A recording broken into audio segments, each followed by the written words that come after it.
वणक्कम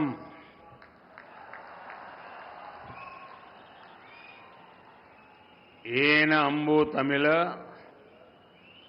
सौंधंगले तमिलनाडु के राज्यपाल एन रवि जी, केंद्रीय मंत्रिमंडल के मेरे सहयोगी अश्विनी वैष्णव जी, डॉक्टर एल मुरुगन जी, तमिलनाडु सरकार के मंत्रीगण, सांसद, अन्य महानुभाव और मेरे प्यारे भाई और बहनों, नमस्कार। வணக்கம். என் அன்பு தமிழ் சொந்தங்களே, தமிழ்நாட்டின் ஆளுநர் ஆர் என் ரவி அவர்களே, மத்திய அமைச்சரவையின் என் சகாக்களான அஸ்வினி வைஷ்ணவ் அவர்களே, டாக்டர் எல் முருகன் அவர்களே, தமிழ்நாடு அரசின் அமைச்சர் பெருமக்களே, நாடாளுமன்ற உறுப்பினர்களே, சான்றோர்களே, பெரியோர்களே, என் நெஞ்சுக்கினிய அன்பு சகோதர சகோதரிகளே, वणक्कम। साथियों, आज रामनवमी का पावन पर्व है।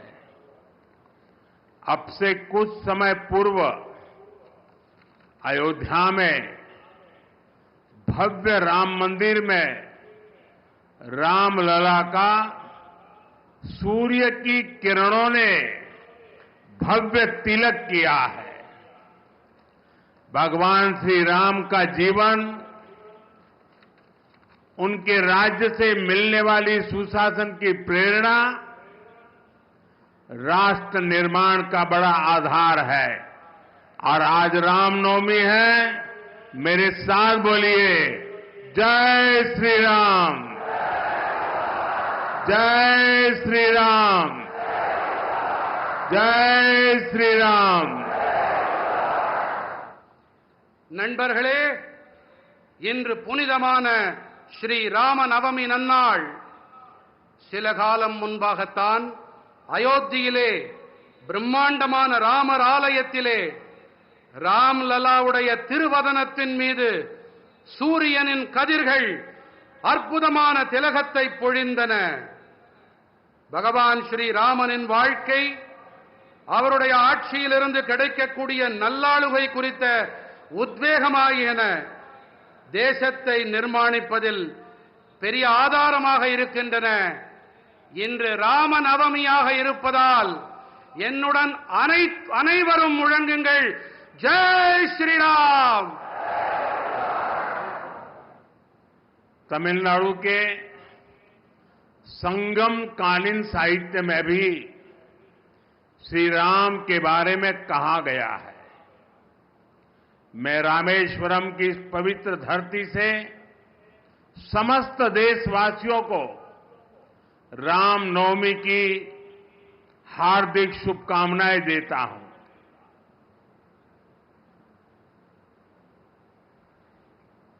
தமிழ்நாட்டின் சங்ககால இலக்கியத்திலும் கூட ஸ்ரீ ராமபிரானை பற்றி கூறப்பட்டிருக்கின்றது. நான் ராமேஸ்வரத்தின் இந்த பவித்திரமான பூமியிலே நாட்டு மக்கள் அனைவருக்கும் ஸ்ரீ ராம நவமியை ஒட்டி என் இதயபூர்வமான நல்வாழ்த்துக்களை தெரிவித்துக் கொள்ளுகிறேன். Friends, I feel blessed that I could pray at the Ramanath Swami temple today. On this special day, I got the opportunity to hand over development project worth 8,300 crore rupees. These rail and road projects will boost connectivity in Tamil Nadu.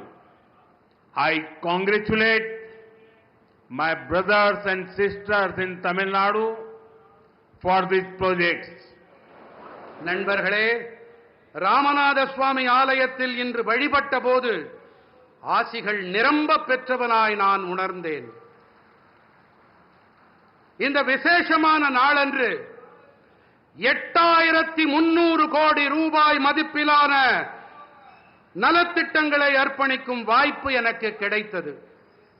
இந்த ரயில் மற்றும் சாலை திட்டங்கள் தமிழ்நாட்டிலே இணைப்பு திறனை வலுப்படுத்தும். இந்த திட்டங்களின் பொருட்டு தமிழ்நாட்டின் என் சகோதர சகோதரிகளுக்கு நான் என் வாழ்த்துக்களை தெரிவித்துக் கொள்ளுகிறேன். Friends, this is the land of Bharat Ratna Dr. Kalam. His life showed us that science and spirituality complement each other.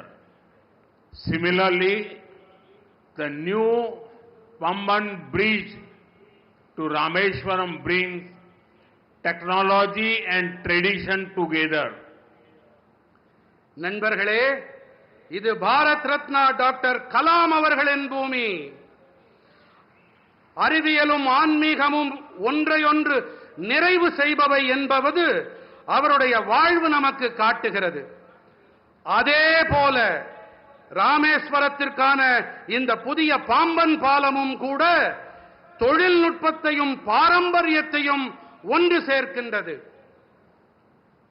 A town that is thousands of years old is being connected by a 21st century engineering wonder. I thank our engineers and workers for their hard work. ஆயிரக்கணக்கான ஆண்டுகள் பழமையான ஒரு நகரம் 21ஆம் நூற்றாண்டின் ஒரு பொறியியல் அற்புதத்தால் இன்று இணைக்கப்பட்டிருக்கின்றது. தங்களுடைய தீவிரமான உழைப்பிற்காக நான் நமது பொறியாளர்களுக்கு என் நன்றிகளை தெரிவித்துக் கொள்ளுகிறேன்.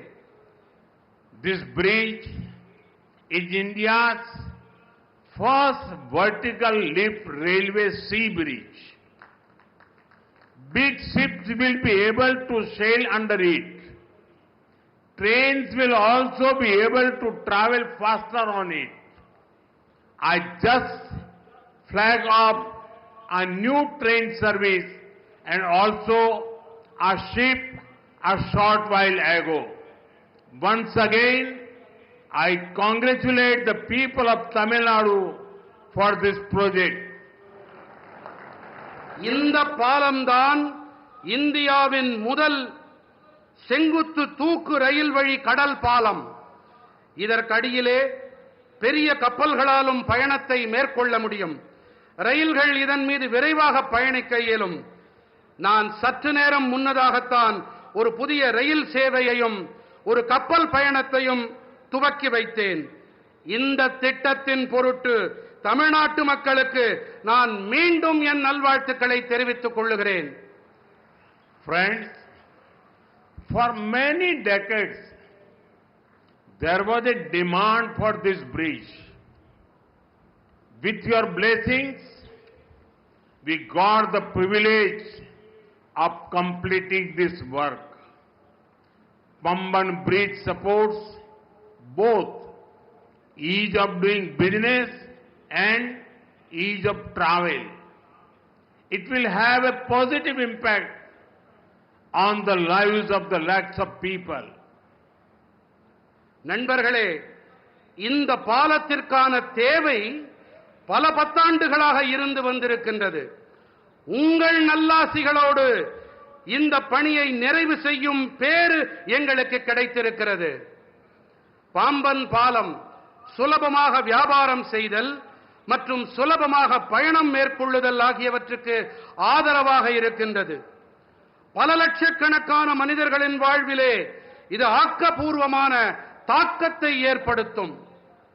The new train service will improve the connectivity from Rameswaram to Chennai and other parts of the country. This will benefit both trade and tourism in Tamil Nadu. New jobs and business opportunities will also be created for the youth. Rameswaram தொடங்கி சென்னை வரையும் நாட்டின் பிற பகுதிகளுக்கும் இடையிலான இணைப்பினை இந்த புதிய ரயில் சேவை மேம்படுத்தும். தமிழ்நாட்டின் சுற்றுலா மற்றும் வணிகத்திற்கு இது ஆதாயங்களை அள்ளித்தரும். இளைஞர்களுக்கான புதிய வேலை வாய்ப்புகள் மற்றும் சந்தர்ப்பங்களை இது ஏற்படுத்தி தரும். साथियों, बीते 10 वर्षों में भारत ने अपने इकोनॉमी का साइज दोगुना किया है. इतनी तेज ग्रोथ का एक बड़ा कारण हमारा शानदार मॉडर्न इंफ्रास्ट्रक्चर भी है. बीते 10 सालों में हमने रेल, रोड, एयरपोर्ट, पोर्ट, बिजली, पानी, गैस पाइपलाइन ऐसे इंफ्रास्ट्रक्चर का बजट करीब 6 गुना बढ़ाया है. நண்பர்களே, கடந்த 10 ஆண்டுகளிலே பாரதம் தனது பொருளாதாரத்தின் அளவினை இரட்டிப்பாக்கி இருக்கின்றது. இத்தனை விரைவான வளர்ச்சிக்கான ஒரு பெரிய காரணம் என்று சொன்னால் நமது அருமையான நவீன கட்டமைப்பும் அதில் அடங்கும். கடந்த 10 ஆண்டுகளில் நாம் ரயில், சாலை, விமான நிலையம், துறைமுகங்கள், மின்னாற்றல், நீர், எரிவாயு குழாய்கள் போன்ற கட்டமைப்புகளுக்கான நிதி ஒதுக்கீட்டை 6 மடங்கு உயர்த்தி இருக்கின்றோம். आज देश में बहुत तेजी से मेगा प्रोजेक्ट पर काम हो रहा है. आप नॉर्थ में देखेंगे तो जम्मू कश्मीर में दुनिया के सबसे ऊंचे रेल ब्रिज में से एक चिनाब ब्रिज बना है. वेस्ट में जाएंगे तो मुंबई में देश का सबसे लंबा सी ब्रिज अटल सेतु बना है. ईस्ट में जाएंगे तो असम के बोगीबील ब्रिज के दर्शन होंगे और साउथ में आते हैं तो दुनिया के गिने चुने वर्टिकल लिफ्ट ब्रिज में से एक पंबन ब्रिज का निर्माण पूरा हुआ है. இன்று தேசத்தின் மிக விரைவாக மெகா திட்டங்கள் தொடர்பான பணிகள் நடைபெற்று வருகின்றன. வடக்கிலே நீங்கள் பார்த்தீர்களானால் ஜம்மு காஷ்மீரத்திலே உலகின் மிக உயரமான ரயில் பாலங்களில் ஒன்றான சினாப் பாலம் அமைக்கப்பட்டிருக்கின்றது. மேற்கிலே பார்த்தீர்கள் என்றால் மும்பையிலே தேசத்தின் மிக நீளமான கடல் பாலமான அடல் பாலம் அமைக்கப்பட்டிருக்கின்றது. கிழக்கிலே கவனித்தோம் என்றால் அசாமின் போகிபீல் பாலத்தை நீங்கள் பார்க்கலாம். மேலும் தெற்கு நோக்கி பயணித்தால் உலகின் வெகு குறைவான செங்குத்து உயர்த்தல் கொண்ட பாலங்களில் ஒன்றான பாம்பன் பாலத்தின் நிர்மாணம் நிறைவடைந்திருக்கின்றது. इसी तरह ईस्टर्न और western freight corridor, dedicated freight corridor भी तैयार हो रहे हैं. देश की पहली बुलेट ट्रेन पर तेजी से काम चल रहा है. वंदे भारत, अमृत भारत और नमो भारत जैसी आधुनिक ट्रेनें रेल नेटवर्क को और आधुनिक बना रही है. இதைப் போலவே கிழக்கு மற்றும் மேற்கு பிரத்யேகமான சரக்கு போக்குவரத்து இடைவழியும் கூட அமைக்கப்பட்டு வருகின்றது. தேசத்தின் முதல் புல்லட் ரயில் தொடர்பான பணிகளும் விரைவாக நடந்தேறி வருகின்றன. வந்தே பாரத், அம்ருத் பாரத் மற்றும் நமோ பாரத் போன்ற நவீன ரயில்களும் ரயில் வலைப்பின்னலை மேலும் நவீனப்படுத்தி வருகின்றன.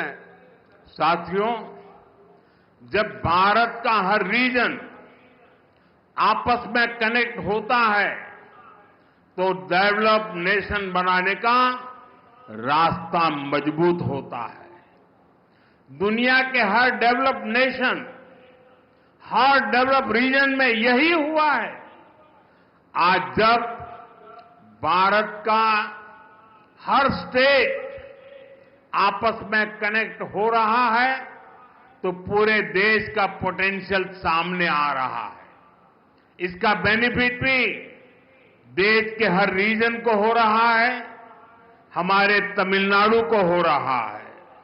நண்பர்களே, பாரதத்தின் அனைத்து பகுதிகளும் பரஸ்பர இணைப்புகள் உடையவையாக ஆகும்போது வளர்ந்த தேசமாக ஆகும் பாதை மேலும் வலுவடைகிறது. உலகின் அனைத்து வளர்ச்சியடைந்த நாடுகளில் வளர்ச்சிக்கான காரணம் இதுதான். இன்று பாரதத்தின் அனைத்து மாநிலங்களும் ஒன்றோடு ஒன்று இணைக்கப்படும் போது தேசத்தின் ஒட்டுமொத்த சாத்தியங்களும் வெளிப்படுத்தப்படுகின்றன. இவற்றின் ஆதாயங்களும் கூட தேசத்தின் அனைத்து பகுதிகளுக்கும் கிடைக்கின்றன.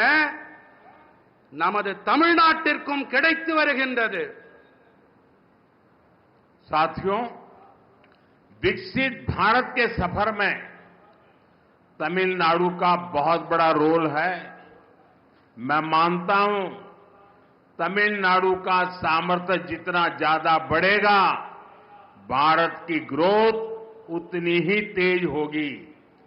बीते दशक में तमिलनाडु के विकास के लिए 2014 से पहले की तुलना में 3 गुना ज्यादा पैसा सेंटर से दिया गया है। जब इंडी अलायंस की सरकार थी, डीएमके उस सरकार में विराजमान थी, तब जितना पैसा मिला उससे 3 गुना मोदी सरकार ने दिया है। इससे तमिलनाडु की इकोनॉमिक और इंडस्ट्रियल ग्रोथ में बहुत बड़ी मदद मिली है। நண்பர்களே, வளர்ச்சியடைந்த பாரதம் நோக்கிய பயணத்தில் தமிழ்நாட்டிற்கென மிகப்பெரிய பங்கு இருக்கின்றது. தமிழ்நாட்டின் வல்லமை எத்தனை அதிகம் உயர்கிறதோ, பாரதத்தின் வளர்ச்சியும் அந்த அளவுக்கு விரைவாகும் என்று நான் கருதுகிறேன். கடந்த 10 ஆண்டிலே தமிழ்நாட்டின் வளர்ச்சிக்காக 2014ஆம் ஆண்டிற்கு முந்தைய காலத்துடன் ஒப்பு நோக்கும்போது திராவிட முன்னேற்றக் கழகத்தின் ஆட்சி கூட்டணியில் இருந்தபோது இருந்ததை விட 3 மடங்கு அதிக நிதியை மத்திய அரசு அளித்திருக்கிறது. தமிழ்நாட்டின் பொருளாதாரம் மற்றும் தொழில்துறை வளர்ச்சிக்கு இது மிக அதிக அளவு உதவி இருக்கின்றது. साथियों, तमिलनाडु का इंफ्रास्ट्रक्चर भारत सरकार की प्रायोरिटी है। बीते 1 दशक में तमिलनाडु का रेलवे बजट 7 टाइम्स से ज्यादा इंक्रीज किया गया है। நண்பர்களே, தமிழ்நாட்டின் கட்டமைப்பு தான் பாரத அரசின் முதன்மை. கடந்த 10 ஆண்டிலே தமிழ்நாட்டின் ரயில் துறை பட்ஜெட்டிலே 7 மடங்கிற்கும் அதிகமான அதிகரிப்பு செய்யப்பட்டிருக்கின்றது. इसके बावजूद भी कुछ लोगों को बिना कारण रोते रहने की आदत है, वो रोते रहते हैं। இவற்றையெல்லாம் செய்த பிறகும் கூட சிலர் அழுது கொண்டே இருக்கிறார்கள்.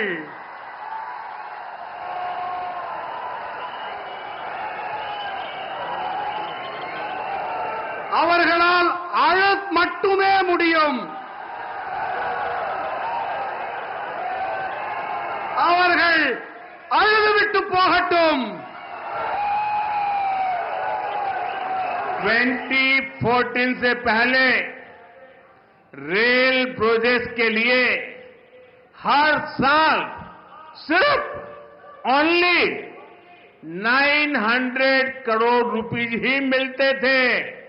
और आपको पता है, उस समय इंडी अलायंस के मुख्य कर्ता धर्ता कौन थे, ये आपको पता है। इस वर्ष तमिलनाडु का रेल बजट 6,000 करोड़ रुपए से ज्यादा है। भारत सरकार यहां के 77 रेलवे स्टेशन को मॉडर्न भी बना रही है। इसमें रामेश्वरम का स्टेशन भी शामिल है।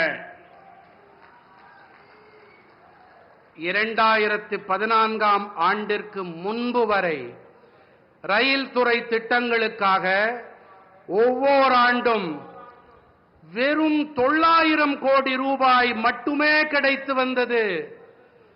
அப்போதெல்லாம் கூட்டணியிலே யார் ஆட்சியில் அமர்ந்திருந்தார்கள் என்பதை நான் கூற தேவையே இல்லை. இந்த ஆண்டு தமிழ்நாட்டின் ரயில் பட்ஜெட் 6000 கோடி ரூபாய்க்கும் அதிகம். பாரத அரசு தமிழ்நாட்டில் இருக்கும் 77 ரயில் நிலையங்களையும் நவீனப்படுத்தும் பணிகளில் ஈடுபட்டு வருகின்றது. இதிலே ராமேஸ்வரம் ரயில் நிலையமும் இடம் பெற்றிருக்கின்றது. साथियों, लास्ट 10 इयर्स में प्रधानमंत्री ग्राम सड़क योजना के तहत गांवों के रोड और हाईवे के क्षेत्र में भी बहुत सारा काम हुआ है। 2014 के बाद तमिलनाडु में केंद्र सरकार की मदद से 4000 किलोमीटर रोड्स बनी है। चेन्नई पोर्ट को कनेक्ट करने वाला एलिवेटेड कॉरिडोर शानदार इंफ्रास्ट्रक्चर का एक बेहतरीन उदाहरण बनेगा. நண்பர்களே, கடந்த 10 ஆண்டுகளிலே கிராமப்புற சாலைகள் மற்றும் நெடுஞ்சாலைகள் துறையிலே கூட ஏராளமான பணிகள் மேற்கொள்ளப்பட்டிருக்கின்றன. 2014ஆம் ஆண்டிற்கு பிறகு தமிழ்நாட்டிலே மத்திய அரசின் உதவியோடு 4000 கிலோமீட்டர் அளவுக்கு சாலைகள் போடப்பட்டிருக்கின்றன. சென்னை துறைமுகத்தை இணைக்கவல்ல உயர்த்தப்பட்ட இடைவழி அருமையான கட்டமைப்பிற்கான மேலும் ஒரு எடுத்துக்காட்டு. आज भी करीब 8000 करोड़ रुपीस के रोड प्रोजेक्ट का शिलान्यास और लोकार्पण हुआ है. ये प्रोजेक्ट तमिलनाडु के अलग अलग डिस्ट्रिक्ट के साथ ही आंध्र प्रदेश के साथ भी कनेक्टिविटी बेहतर करेंगे. இன்றும் கூட சுமார் 8000 கோடி ரூபாய் மதிப்பிலான சாலை திட்டங்களுக்கான அடிக்கல் நாட்டப்பட்டு இவை தேசத்திற்கு அர்ப்பணம் செய்யப்பட்டிருக்கின்றது.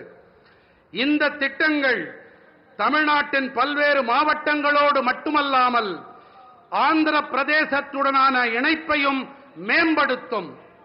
साथियों, चेन्नई मेट्रो जैसा मॉडर्न पब्लिक ट्रांसपोर्ट भी तमिलनाडु में ईज ऑफ ट्रैवल को बढ़ा रहा है.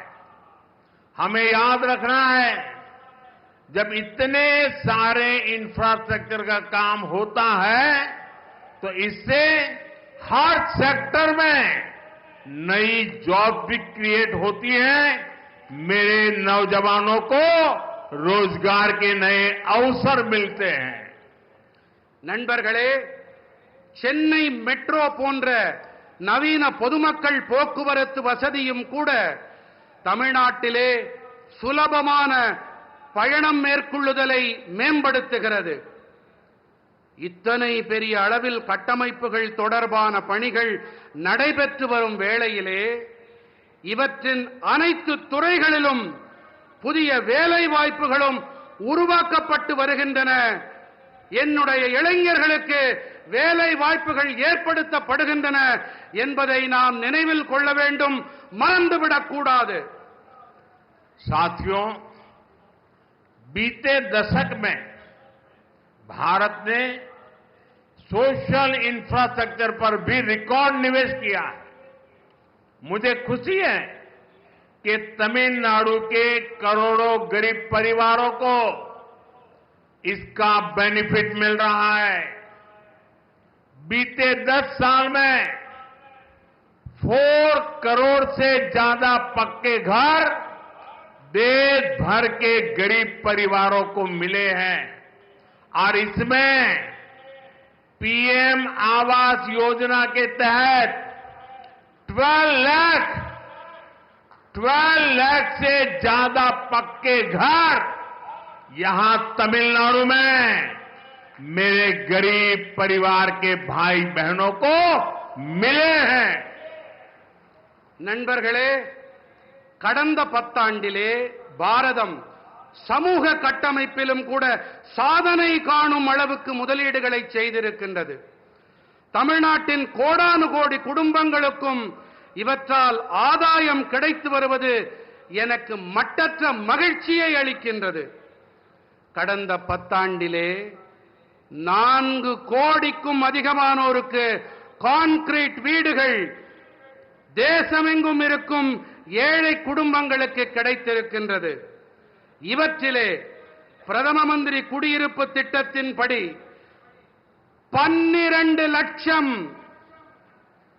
12 லட்சத்திற்கும் மேற்பட்ட கான்கிரீட் வீடுகள் இங்கே என்னுடைய ஏழை சகோதர சகோதரிகள் தமிழ்நாட்டிலே அவர்களுக்கு கிடைத்துவிட்டன. पिछले 10 सालों में गांवों में करीब 12 करोड़ परिवारों तक पहली बार पाइप से वाटर नीर पहुंचाया गया है. इसमें 1 करोड़ 11 लाख फैमिलीज मेरे तमिलनाडु की है. इनके घर में पहली बार टैप वाटर पहुंचा है. इसका बहुत बड़ा लाभ तमिलनाडु की मेरी माताओं बहनों को मिला है. கடந்த 10 ஆண்டுகளிலே கிராமங்களில் 12 கோடி குடும்பங்களுக்கு முதன்முறையாக குழாய் வழி குடிநீர் கொண்டு சேர்க்கப்பட்டிருக்கிறது. இவற்றிலே 1 கோடி 11 லட்சம் குடும்பங்கள் தமிழ்நாட்டைச் சேர்ந்தவை. இவர்களுடைய இல்லங்களிலே முதன்முறையாக குழாய் வழி குடிநீர் சென்றடைந்திருக்கிறது. இதனால் மிகப்பெரிய ஆதாயம் அடைந்தவர்கள் நம்முடைய தாய்மார்கள் சகோதரிகள் தான். साथियों, देशवासियों को क्वालिटी और सस्ता इलाज देने से ये हमारी सरकार का कमिटमेंट है. आप देखिए, आयुष्मान योजना के तहत तमिलनाडु में 1 करोड़ से ज्यादा ट्रीटमेंट हो चुके हैं. इससे तमिलनाडु के इन परिवारों के 8,000 करोड़ रुपीज जो उनकी जेब में से खर्च होना था वो खर्च बच गया है. मेरे तमिलनाडु के भाई बहनों के जेब में 8,000 करोड़ रुपीज, ये बहुत बड़ा आंकड़ा है. நண்பர்களே, நாட்டு மக்களுக்கு தரமான மற்றும் விலை மலிவான சிகிச்சை அளிக்கும் விஷயத்தில் நமது அரசாங்கம் அர்ப்பணிப்போடு செயல்கள் புரிந்து வருகின்றது.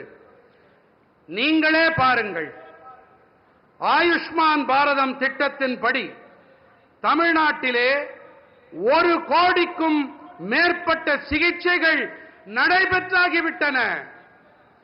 இவற்றிலே தமிழ்நாட்டின் இந்த குடும்பங்கள் 8,000 கோடி ரூபாய், சிறிய தொகை அல்ல, 8,000 கோடி ரூபாய் செலவிலிருந்து காப்பாற்றப்பட்டிருக்கிறார்கள். என்னுடைய தமிழ் சொந்தங்கள் காப்பாற்றப்பட்டிருக்கின்றார்கள். तमिलनाडु में 1400 से अधिक जन औषधि केंद्र है. ये मैं सिर्फ तमिलनाडु का बताता हूं. यहां जन औषधि केंद्र में 80% डिस्काउंट पर दवाएं मिलती है. इन सस्ती दवाओं से भी लोगों की जेब में 700 करोड़ रुपीज, मेरे तमिलनाडु के भाई बहनों के जेब में 700 करोड़ रुपीज की सेविंग हुई है। और इसलिए मैं तमिलनाडु के मेरे भाई बहनों को कहूंगा, अगर आपको दवाई खरीदनी है तो जन औषधि केंद्र से खरीदिए। आपको 1 रुपये की चीज 20 पैसे में, 25 पैसे में, 30 पैसे में मिल जाएगी। தமிழ்நாட்டிலே 1400க்கும் அதிகமான மக்கள் மருந்தகங்கள் இருக்கின்றன. 1400 நம்முடைய தமிழ்நாட்டில் மட்டுமே. இங்கே 80% வரையிலான தள்ளுபடி விலையிலே மருந்துகள் கிடைக்கின்றன. இந்த மலிவு விலை மருந்துகளாலும் கூட மக்களுக்கு 700 கோடி ரூபாய் சேமிப்பு ஏற்பட்டிருக்கிறது. ஆகையினாலே தான் கூறுகிறேன், நீங்கள் மருந்துகள் வாங்க வேண்டும் என்றால் இந்த மக்கள் மருந்தகங்களிலே வாங்குங்கள். 25 பைசா, 30 பைசா, 50 பைசாவிற்கு கூட உங்களுக்கு மருந்துகள் கிடைக்கும். साथियों, हमारा प्रयास है कि देश के नौजवानों को डॉक्टर बनने के लिए एब्रॉड जाने की मजबूरी ना रहे। बीते सालों में तमिलनाडु को 11 नए मेडिकल कॉलेज मिले हैं.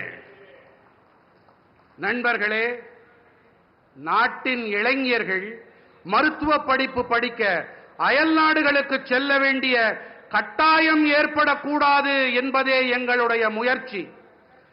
கடந்த ஆண்டுகளிலே தமிழ்நாட்டிற்கு 11 புதிய மருத்துவக் கல்லூரிகள் கிடைத்திருக்கின்றன. साथियों, देश भर में कई राज्यों ने मातृभाषा में डॉक्टरी की शिक्षा आरंभ की है. अब गरीब से गरीब मां का बेटा बेटी भी जिसने अंग्रेजी नहीं पढ़ी है वो भी डॉक्टर बन सकते हैं. मैं भी तमिलनाडु सरकार से आग्रह करूंगा कि वे तमिल भाषा में डॉक्टरी के कोर्सेज चालू करें ताकि गरीब मां के बेटे बेटी भी डॉक्टर बन सके.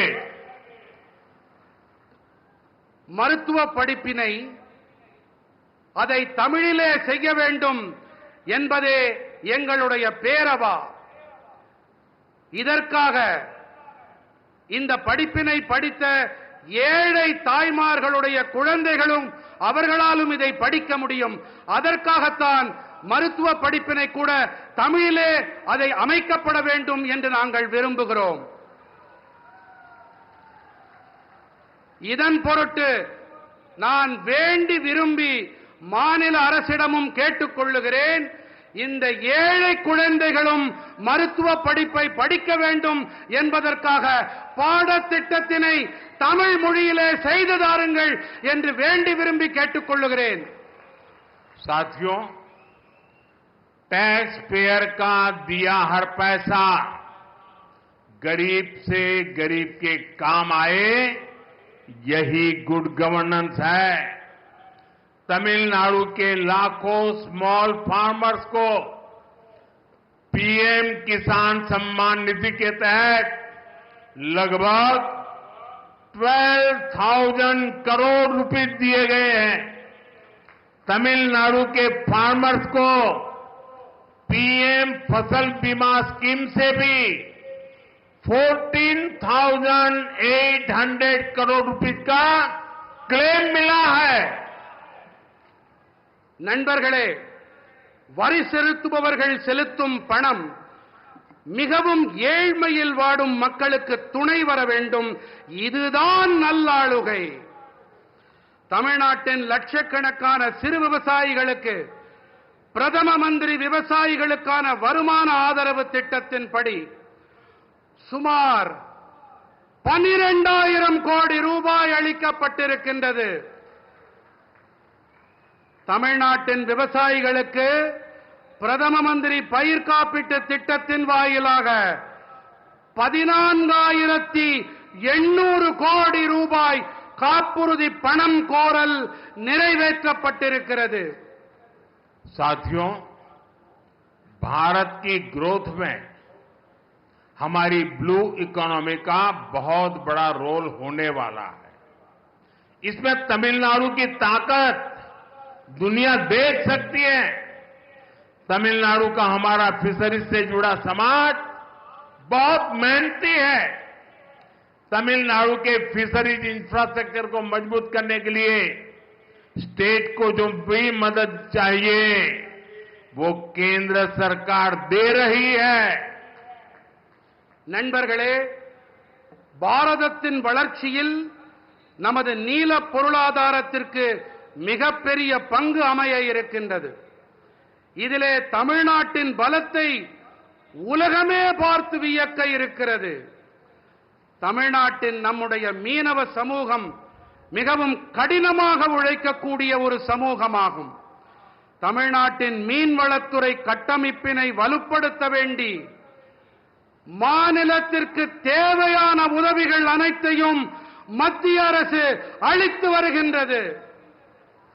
पिछले 5 साल में पीएम मत्स्य संपदा स्कीम के तहत भी तमिलनाडु को करोड़ों रुपए मिले हैं. हमारी कोशिश यही है कि मछुआरों को ज्यादा फैसिलिटीज मिले, आधुनिक सुविधाएं मिले, चाहे सीवीड पार्क हो या फिर फिशिंग हार्बर और लैंडिंग सेंटर हो. केंद्र सरकार यहां सैकड़ों करोड़ रुपए इन्वेस्ट कर रही है. கடந்த 5 ஆண்டுகளிலே பிரதம மந்திரி மீன்வள திட்டங்களின்படி தமிழ்நாட்டிற்கு கோடிக்கணக்கான ரூபாய் நிதியாக வழங்கப்பட்டிருக்கிறது. அதிகபட்ச நவீன வசதிகள் நமது மீனவர்களுக்கு வழங்கப்பட வேண்டும் என்பதே நம்முடைய முயற்சியாக இருக்கிறது. அது கடற்பாசி பூங்காவாகட்டும், மீன்பிடி துறைமுகமாகட்டும், படகுத்துறையாகட்டும், மத்திய அரசு இங்கே பல நூற்றுக்கணக்கான கோடி ரூபாயை முதலீடு செய்து வருகின்றது. हमें आपकी रक्षा सुरक्षा की भी चिंता है. भारत सरकार फिशरमैन के हर संकट में उनके साथ खड़ी है. भारत सरकार के प्रयासों से बीते 10 साल में 3,700 से ज्यादा फिशरमैन श्रीलंका से वापस लौटे हैं. इनमें से 600 से अधिक फिशरमैन तो पिछले 1 साल में फ्री हुए हैं. और आपको याद होगा, कुछ हमारे मछुआरा साथियों को फांसी की सजा हुई थी. उनको भी हम जिंदा भारत लौट करके ला करके उनके परिवार को सुपुर्द किया है. நமது பாதுகாப்பு தொடர்பான அக்கறையும் நமக்கு இருக்கிறது. பாரத அரசு மீனவர்களின் அனைத்து சங்கட காலங்களிலும் அவர்களுக்கு தோளோடு தோள் கொடுத்து வந்திருக்கின்றது. பாரத அரசின் முயற்சிகள் காரணமாக கடந்த 10 ஆண்டுகளில் மட்டும் 3,700க்கும் மேற்பட்ட மீனவர்கள் இலங்கையிலிருந்து மீட்டுக் கொண்டு வரப்பட்டிருக்கின்றார்கள். இவர்களிலே 600க்கும் அதிகமான மீனவர்கள் மட்டும் கடந்த ஓராண்டிலே மீட்டுக் கொண்டு வரப்பட்டிருக்கின்றார்கள். உங்களுக்கெல்லாம் நன்கு நினைவிருக்கலாம், சில காலம் முன்பாக தூக்கு மேடையை முத்தமிட அவர்கள் போடப்பட வேண்டிய அந்த காலகட்டத்தில் நம்முடைய மீனவர்களை இலங்கையிலிருந்து நம்முடைய மத்திய அரசு மீட்டுக் கொண்டு வந்திருக்கிறது. साथियों, आज दुनिया में भारत के प्रति आकर्षण बढ़ा है। लोग भारत को जानना चाहते हैं, भारत को समझना चाहते हैं। इसमें भारत के कल्चर का, हमारी सॉफ्ट पावर का भी बड़ा रोल है। तमिल लैंग्वेज और हेरिटेज दुनिया के कोने कोने तक पहुंचे, इसके लिए भी सरकार लगातार कोशिश कर रही है। நண்பர்களே, இன்று உலகில் பாரதம் அனைவரையும் ஈர்க்கும் மையமாக மாறியிருக்கிறது. மக்கள் பாரதம் பற்றி தெரிந்து கொள்ள ஆசைப்படுகிறார்கள், புரிந்து கொள்ள விழைகிறார்கள். இதிலே பாரதத்தின் கலாச்சாரம் நம்முடைய மின் சக்திக்கு மிகப்பெரிய பங்கு இருக்கின்றது. தமிழ் மொழி மற்றும் மரபு உலகின் அனைத்து இடங்களுக்கும் சென்று சேர வேண்டும். இதற்காக அரசாங்கம் தொடர்ந்து முயற்சிகளை மேற்கொண்டு வருகின்றது. मैं तो कभी कभी हैरान हो जाता हूं, तमिलनाडु के कुछ नेताओं की चिट्ठियां जब मेरे पास आती हैं, कभी भी कोई नेता तमिल भाषी में सिग्नेचर नहीं करता है। अरे तमिल का गौरव हो, मैं सबसे कहूंगा कम से कम तमिल भाषा में अपनी सिग्नेचर तो करो। வழக்கமாக எனக்கு தமிழ்நாட்டிலிருந்து சில தலைவர்கள் கடிதங்கள் எழுதுவதுண்டு, மடல்கள் எழுதுவதுண்டு. அந்த கடிதங்களிலே எனக்கு மிகப்பெரிய ஆச்சரியத்தை ஏற்படுத்தக்கூடிய விஷயம் என்னவென்றால், கடிதம் என்னமோ ஆங்கிலத்திலே இருக்கிறது, ஆனால் கையெழுத்தும் ஆங்கிலத்திலேயே இருக்கிறது. குறைந்தபட்சம் கையெழுத்தையாவது தமிழ் மொழியிலே போடக்கூடாதா என்று நான் வியப்பதுண்டு. मैं मानता हूं कि 21st सेंचुरी में इस ग्रेट ट्रेडिशन को हमें और आगे ले जाना है। मुझे विश्वास है कि रामेश्वरम और तमिलनाडु की ये धरती हमें ऐसे ही निरंतर नई ऊर्जा देती रहेगी, नई प्रेरणा देती रहेगी. நண்பர்களே, இந்த 21ஆம் நூற்றாண்டில் நாம் இந்த மகத்தான பாரம்பரியத்தை மேலும் முன்னெடுத்து செல்ல வேண்டும் என்பதே என் உறுதியான கருத்து. ராமேஸ்வரம் மற்றும் தமிழ்நாட்டின் இந்த மண் இன்று போல என்றும் தொடர்ந்து புதிய சக்தியை அளித்து வரும், புதிய உள்ளெழுச்சியை அளித்து வரும் என்பதில் எனக்கு எள்ளளவும் ஐயமில்லை. और आज भी देखिए कितना सुभग संयोग है, रामनवमी का पवित्र दिवस है, रामेश्वरम की धरती है, और यहां पर जिस पन्नम बीच का आज उद्घाटन हुआ, 100 साल पहले जो पुराना ब्रिज था उसको बनाने वाला व्यक्ति गुजरात में जन्म लिया था, और आज 100 साल के बाद उसका नया ब्रिज बनाने का उद्घाटन करने का बाद भी उस व्यक्ति को मिला है जो भी गुजरात में पैदा हुआ है. நண்பர்களே, இன்று மிகவும் பவித்திரமான புனிதமான ஒரு நன்னாள். உங்களுக்கு எல்லாம் தெரியும், ராமநவமி. இங்கே இந்த பவித்திரமான இடத்திலே நாம் பாம்பன் பாலத்தை சில காலம் முன்பாகத்தான் அதை துவக்கி வைத்தோம். ஒரு ஆச்சரியமான தற்செயல் நிகழ்வு என்றுதான் சொல்ல வேண்டும். 100 ஆண்டுகளுக்கு முன்பாக இந்த பாம்பன் இடத்திலே பாலத்தை கட்டியவர் யார் தெரியுமா? அவர் ஒரு குஜராத்தி. இதில் தற்செயல் நிகழ்வு என்னவென்றால், 100 ஆண்டுகளுக்கு பிறகு இதே பாம்பனில் இங்கு ஒரு பாலத்தை திறந்து வைப்பதும் அதே குஜராத்தில் பிறந்த நான். साथियों, आज जब रामनवमी है, रामेश्वर की पवित्र भूमि है, तब मेरे लिए कुछ भावुक पल भी है. आज भारतीय जनता पार्टी का स्थापना दिवस है. सशक्त, समृद्ध और विकसित भारत के जिस लक्ष्य को लेकर के हम चल रहे हैं, उसमें बीजेपी के हर एक कार्यकर्ता का परिश्रम है. 3-3, 4-4 पीढ़ियां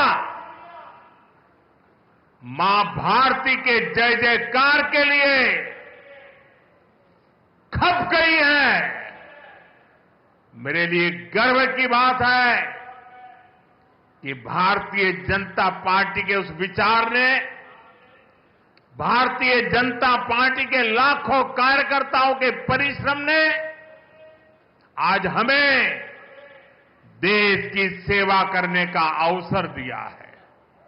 आज देश के लोग बीजेपी सरकारों की गुड गवर्नेंस देख रहे हैं, राष्ट्रहित में लिए जा रहे हैं, वो निर्णय देख रहे हैं और हर हिंदुस्तानी का सीना चौड़ा हो रहा है. நண்பர்களே, இந்த புனிதமான ராமேஸ்வரம் பூமியிலே ராம நவமி நன்னாளிலே எனக்கு ஒரு உணர்ச்சி வயப்பட்ட ஒரு சூழ்நிலை என் மனதில் நிலவுகிறது. இன்று பாரதிய ஜனதா கட்சியின் நிறுவன நாளும் கூட.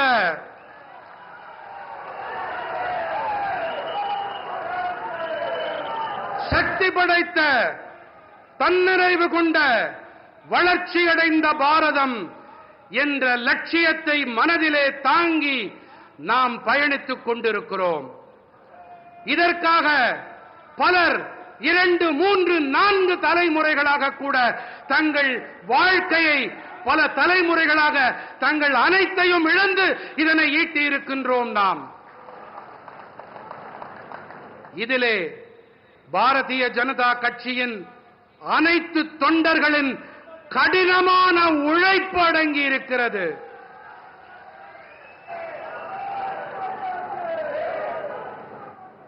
ஆகையினால்தான் இன்று நாட்டு மக்களுக்கு நல்லாட்சி வழங்கக்கூடிய ஒரு சந்தர்ப்பத்தை இந்த தேசத்து மக்கள் நமக்கு அளித்திருக்கின்றார்கள். இன்று நாட்டு மக்கள் அனைவரும் பாரதிய ஜனதா கட்சியின் நல்லாளுகையை கவனித்து வருகிறார்கள். தேசத்தின் நலன்களின் பொருட்டு மேற்கொள்ளப்பட்டு வரும் தீர்மானங்களை உற்று நோக்கிக் கொண்டிருக்கின்றார்கள். देश के हर राज्य, हर कोने में जिस तरह बीजेपी के कार्यकर्ता जमीन से जुड़कर कार्य करते हैं, गरीबों की सेवा करते हैं, वो देखकर मुझे गर्व होता है. मैं भारतीय जनता पार्टी के करोड़ों कार्यकर्ताओं का आभार व्यक्त करता हूं. मैं उन्हें अपनी शुभकामनाएं देता हूं. தேசத்தின் அனைத்து மாநிலங்கள், அனைத்து மூலைகளிலும் பாரதிய ஜனதா கட்சியின் தொண்டர்கள் கள அளவிலே மக்களோடு இணைந்து ஏழைகளுக்கு சேவையாற்றி வருகின்றார்கள் என்பதை பார்த்து எனக்கு பேருவகையாக, பெருமிதமாக இருக்கின்றது. நான் பாரதிய ஜனதா கட்சியின் கோடிக்கணக்கான தொண்டர்களுக்கு என்னுடைய நன்றிகளை சமர்ப்பிக்கின்றேன்.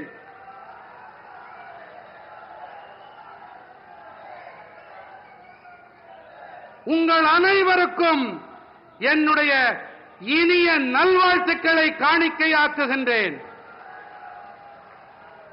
एक बार फिर आप सभी को तमिलनाडु के इन सभी डेवलपमेंट प्रोजेक्ट्स के लिए बहुत बहुत बधाई देता हूं। नंद्री, वणक्कम, मिंडोम, संदीपम, भारत माता की, भारत माता की, भारत माता की।